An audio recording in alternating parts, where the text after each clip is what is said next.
శివరాత్రి ఒక పండగ కాదు, ఇది annual mental health reset protocol. Bruce Lee లాంటి యుద్ధ వీరుడు కూడా ఫిలాసఫీ గురించి మాట్లాడాడు. ఇది దేవుడి కథ కాదు, మన మనసు ఎలా పనిచేస్తుందో చెప్పే శివుడి సైకాలజీ. ఈ వీడియో చివరి వరకు చూస్తే శివుడు అంటే ధ్యానం అని, ధ్యానం అంటే కేవలం కూర్చోవడమే కాదని, మనసు యొక్క స్థితి అని అర్థమవుతుంది. శివుడు అంటే ఎవరు? శివుడు అంటే ఫియర్ లేని మనసు, ఈగో లేని మనసు, డిజైర్ లేని మనసు. సైకాలజీలో దీన్ని పీక్ కాన్షియస్నెస్ స్టేజ్ అంటారు. అలాంటి స్థితిలో ఉన్నవాడు కూడా ధ్యానం చేస్తాడు అంటే అది శాంతి కోసం కాదు, స్థిరత్వం కోసం. మనం ఏం చేస్తాం? సమస్యలు వస్తే ధ్యానం చేస్తాం, స్ట్రెస్ వస్తే ధ్యానం చేస్తాం. కానీ శివుడు ప్రపంచం నుంచి పారిపోవడానికి కాదు, ప్రపంచాన్ని సాక్షిగా చూడడానికి ధ్యానం చేస్తాడు. దీన్నే సైకాలజీలో విట్నెస్ మోడ్ అంటారు. మీ ఆలోచనలు మీవి కాదు, మీరు కేవలం చూసేవాళ్ళు మాత్రమే. అదే శివుడి యొక్క ధ్యానం.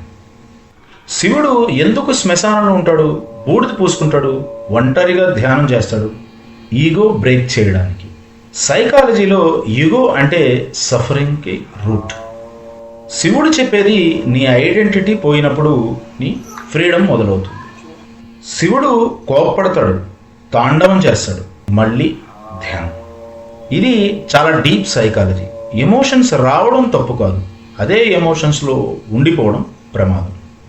శివుడు ఒక అపారమైన శక్తి. సైకాలజీ ఏం చెప్తుంది అంటే ఎక్కువ పవర్ ఈజ్ ఈక్వల్ టు ఎక్కువ ఇంబ్యాలెన్స్ రిస్క్. ధ్యానం అంటే ఎమోషన్స్ని సప్రెస్ చేయడం కాదు, ఎమోషన్స్ని అబ్జర్వ్ చేయడం. అందుకే స్ట్రాంగ్ మైండ్ నీడ్స్ సైలెన్స్. శక్తి ఉన్నవాడు ధ్యానం చెయ్యకపోతే అది విధ్వంసం అవుతుంది. శివుడు ధ్యానం చేస్తాడు ఎందుకు అంటే శాంతి కోసం కాదు, సమస్యల నుంచి పారిపోవడానికి, అంతకంటే కాదు, స్థిరమైన చైతన్యం కోసం. శివుడిలా ధ్యానం చేస్తే సమస్యలు పోవు, కానీ సమస్యలు నిన్ను కదిలించలేవు. బ్రూస్లీ లాంటి యుద్ధ వీరుడు కూడా ఫిలాసఫీ గురించి మాట్లాడాడు. మైక్ టైసన్ లాంటి యోధుడు తన వరల్డ్ ఛాంపియన్షిప్ మెడల్ని చెత్త అని విసిరేశాడు. ఇదంతా ఎందుకు అంటే యోగులు, ఋషులు, మునులు, మహామహా యోధులందరూ జీవితం యొక్క పరమార్థం ఏంటి అంటే ఒక ఆనందంగా తెలియజేశారు. ఆ ఆనందం ఏంటి అంటే సాధారణంగా మనం చూసే చిన్న చిన్న ఆనందాలు కాదు, పరమానందం, మహదానందం, బ్రహ్మానందం. ఆ ఆనందానికి నిర్వచనం తెలుసుకోవడమే తప్ప తెలియపరచడానికి వీలు లేకుండా ఉంటుంది అని చెప్పారు. అంటే బెల్లం యొక్క రుచి తిన్న వ్యక్తికి తెలుస్తుంది తప్ప అది తీయగా ఉంది అని ఏ విధంగా ఎంతమందికి ఎలా చెప్పినా కూడా వినే వ్యక్తికి అది అనుభవపూర్వకంగా తెలియదు. అలాగే ఆ పరమానందం కూడా అనుభవపూర్వకంగా తెలుసుకోగలిగిందే తప్ప ఇంకొకళ్ళు చెప్తేనో మనం ఇంకొకళ్ళని వింటేనో మనకి తెలిసేది కాదు. శంకరాచార్యులు లాంటి మహనీయులే అద్వైతాన్ని నొక్కి ఒక్కడించారు. అద్వైతం అంటే ద్వితీయం లేనిది, అంటే అంతా ఒక్కటే. మీరు ఏ పండితుల్ని, మంత్రశాస్త్రవేత్తలతో అయినా మాట్లాడి తెలుసుకోవచ్చు ఈ విషయాన్ని. అది ఎవరు ఏ మంత్రాన్ని అనుష్ఠానం చేసినా కూడా చివరికి మంత్ర అధిష్టాన దేవత మనకి కనపడడం అనేది ఉండదు. ఎందుకంటే దేవత అనేది మనకి కనిపించేది కాదు, మనం అనుభవపూర్వకంగా తెలుసుకునేది. ఎవరైతే మంత్ర అనుష్ఠాన సిద్ధిని పొందుతారో వాళ్ళు స్వయంగా ఆ మంత్ర దేవత అయిపోతారు, కానీ ఆ మంత్ర దేవతని చూడడం అనేది జరగదు. దేవతల్ని చూడడం అనేది ఒక ఇల్యూషన్. దీని గురించి రమణ మహర్షి ఏం చెప్పారు అంటే హూయామైతో మొదలవుతుంది. అంటే నేను ఎవరు. అంటే చివరిగా ఆయన చెప్పింది ఏంటంటే హూయామై హూయామై హూయామై అని మనం సాధన చేసిన కొద్దీ నేను ఎవరు అనేది తెలుసుకోవడం అనేది జరగదు. చివరిగా ఏం జరుగుతుంది అంటే నేను ఎవరు అనే ప్రశ్నే సమసిపోతుంది, ఆ ప్రశ్నే తావెత్తదు.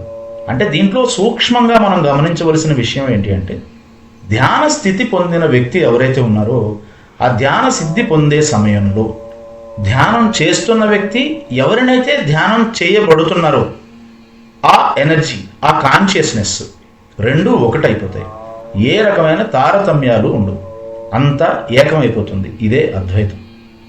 ఉన్నది ఒకటే స్థితి, అదే ధ్యాన స్థితి, అదే పరమానందమైన స్థితి. అక్కడే మనిషి అద్వైతానికి చేరిపోతాడు. అదే సూపర్ కాన్షియస్నెస్ స్టేజ్. సపరేట్గా ఒక దేవుడు, దానికి రూపం అనేది ఏమీ ఉండదు, అంతా ఒకటే, ఒకే కాన్షియస్నెస్ స్టేజ్. తరచూ అహం బ్రహ్మాస్మి అనే పదం వింటూనే ఉంటాం. అంటే నేనే బ్రహ్మను. బ్రహ్మను అంటే నేనే బ్రహ్మాన్ని, ఈ బ్రహ్మాండాన్ని, అంటే ఈ ఎంటైర్ కాన్షియస్నెస్ నేనే అనే భావన. అది ధ్యాన స్థితి ద్వారా లభిస్తుంది. అంటే అక్కడ శివుడిని చూడడం జరగదు, తనకు తానే శివుడు అయిపోవడం జరుగుతుంది. అంటే శివుడు దేవుడు కాదు, శివుడు అనేది ఒక హయ్యర్ కాన్షియస్నెస్ స్టేజ్. ఆ హయ్యర్ కాన్షియస్నెస్ స్టేజ్కి వెళ్ళే ఒక మంచి అవకాశమే ఈ మహాశివరాత్రి పర్వదినం. ఏడాదిలో ఒక్క రాత్రి మన శరీరం, మెదడు, మనస్సు మూడు ఒకేసారి రీసెట్ అవుతాయి. అదే మహాశివరాత్రి. ఇది కేవలం పూజ కాదు, ఒక సైకలాజికల్ సైన్స్. శివుడు అంటే విగ్రహం కాదు, శివుడు అంటే సైలెన్స్. శివుడు అంటే రియాక్షన్ లేని ఒక స్టేట్ ఆఫ్ మైండ్. శివుడు కోపం, భయం, ఆనందం అన్నిటినీ గమనిస్తాడు, కానీ వాటిలో చిక్కుకోడు. రాత్రి 12 తర్వాత మన మెదడులో మెలాటోనిన్ స్థాయి పెరుగుతుంది. అదే సమయంలో alpha theta brain waves activate అవుతాయి. ఈ స్టేజ్లో మనసు నిశ్చలంగా ఉంటుంది, ఆలోచనలు తగ్గిపోతాయి, అంతర్ముఖత పెరుగుతుంది. అందుకే శివరాత్రి ఒక మెడిటేటివ్ నైట్. ఉపవాసం అంటే శిక్ష కాదు, అది సైకాలజీ ప్రకారం ఒక ఇంపల్స్ కంట్రోల్ ట్రైనింగ్. ఫుడ్ తగ్గితే డోపామైన్ డిపెండెన్సీ తగ్గుతుంది, క్రేవింగ్స్ అన్నీ కంట్రోల్ అవుతాయి, మనస్సుపై మనకి ఒక కంట్రోల్ అనేది పెరుగుతుంది. ఇదంతా ఒకే రోజు జరిగే మెంటల్ డీటాక్స్. ప్రణవంతో కూడిన నమశివాయ అనే మంత్రం ఎందుకు పనిచేస్తుంది అంటే, ఈ మంత్ర జపం వేగస్ నెర్వ్స్ని యాక్టివేట్ చేస్తుంది. దాంతో హార్ట్ రేట్ నార్మల్ అవుతుంది, మనసులో ఆందోళనలన్నీ తగ్గిపోతాయి, మనసు గ్రౌండెడ్గా ఉంటుంది. సైకాలజీ ప్రకారం ఇది ఒక సెల్ఫ్ సూతింగ్ టెక్నిక్. శివలింగం అంటే ఎండ్ లేని, స్టార్ట్ లేని ఒక ఆకారం మన స్క్రిప్ట్స్ ప్రకారం. ఇది చెప్పేది ఏంటంటే, నువ్వు సమస్య కాదు, నీ ఆలోచనలే సమస్య. అవి తగ్గితే నువ్వే శివుడు. ఈ శివరాత్రి దేవుణ్ణి అడగొద్దు, నీ మనస్సుని విను, నిశ్శబ్దంగా ఉండు, నీ ఆలోచనలు గమనించు. అదే నిజమైన శివ పూజ. హర హర మహాదేవ్. శివరాత్రి ఒక పండగ కాదు, ఇది annual mental health reset protocol. ఇది భక్తి కాదు, సైకాలజీ. బిలీఫ్ కాదు, బ్రెయిన్. రిచువల్ కాదు, రెగ్యులేషన్. ఓవరాల్గా గాడ్ కాదు, కాన్షియస్నెస్. శివుడు అంటే దేవుడు కాదు, ఒక స్టేట్ ఆఫ్ మైండ్.